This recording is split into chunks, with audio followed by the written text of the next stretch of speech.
Alhamdulillah, alhamdulillahirradi asrabi abdihi lailal minal masjidil harami ilal masjidil aqsa.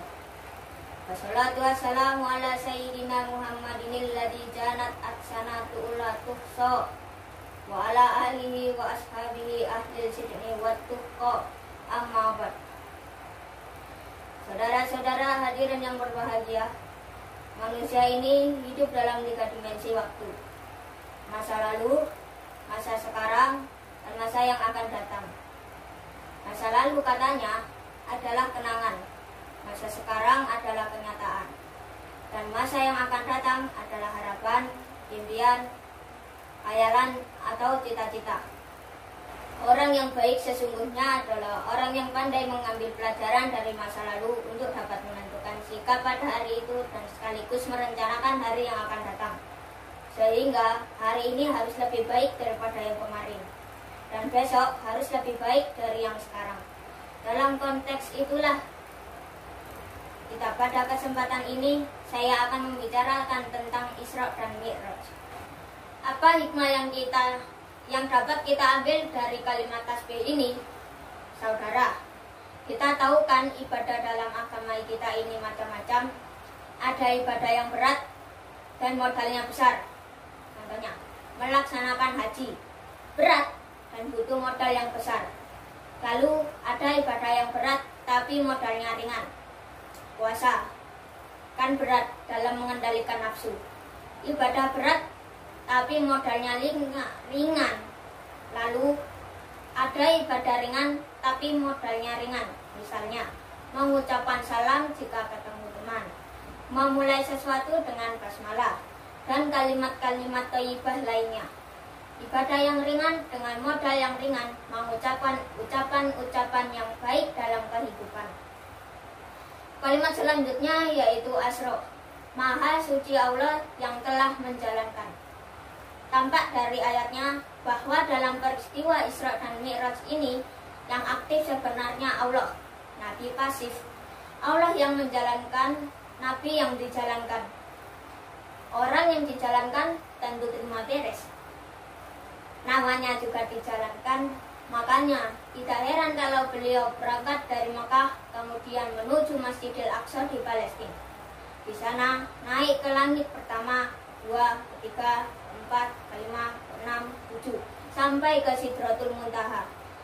Sampai di bawah arsy menerima perintah sholat, melakukan kunjungan ke surga dan neraka, kembali lagi ke Mekah tidak lebih dari sepertiga malam.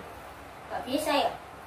Karena kalimatnya Asra, Allah yang menjalankan, Nabi yang dijalankan. Jadi terima beres.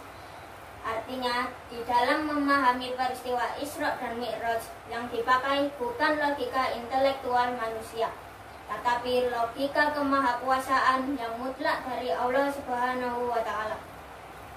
Dahulunya, Abu Lahab, Abu Jahal, dan abu-abu lainnya memakai logika manusia. Ya jelas kok,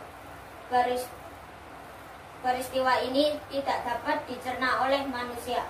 Oleh karena itu, kalau orang yang mau sedikit merenungkan ayatnya, tidak terlalu sulit untuk memahami peristiwa Isra dan Mi'raj. Dia kehendak Allah, bukan kehendak Rasulullah. Ini makna kalimat Asra. Kenapa harus memakai kata-kata hamba? Apa maksudnya?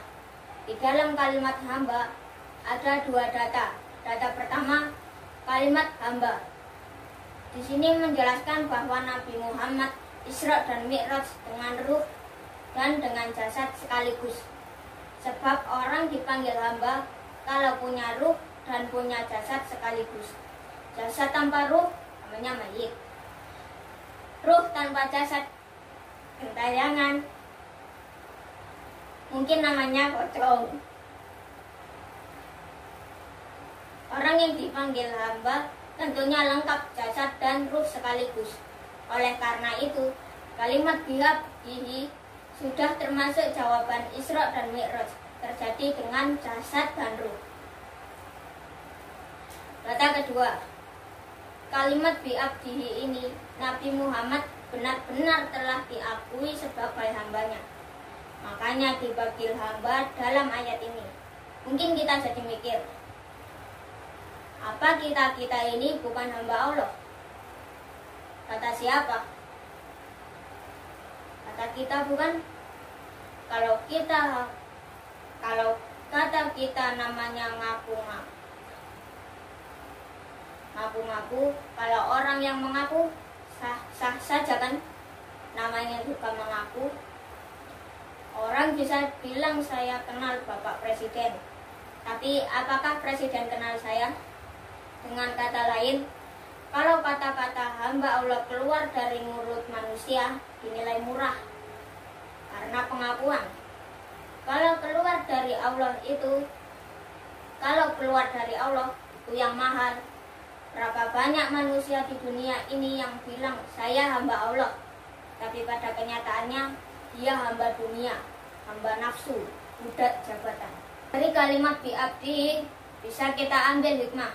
Sekali kita menjadi hamba Allah, jangan menjadi hamba selain Allah.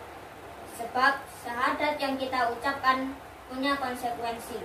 Asyhadu an la ilaha illallah. Saya bersaksi tiada Tuhan selain Allah.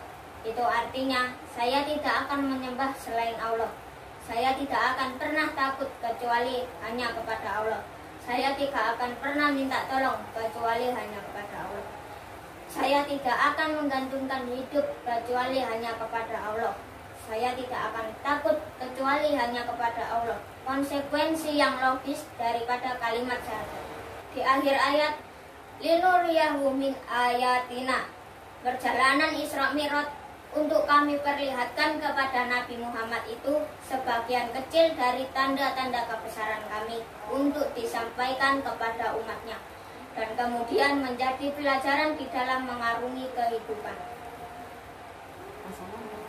Wassalamualaikum warahmatullahi wabarakatuh. Sekian, terima kasih.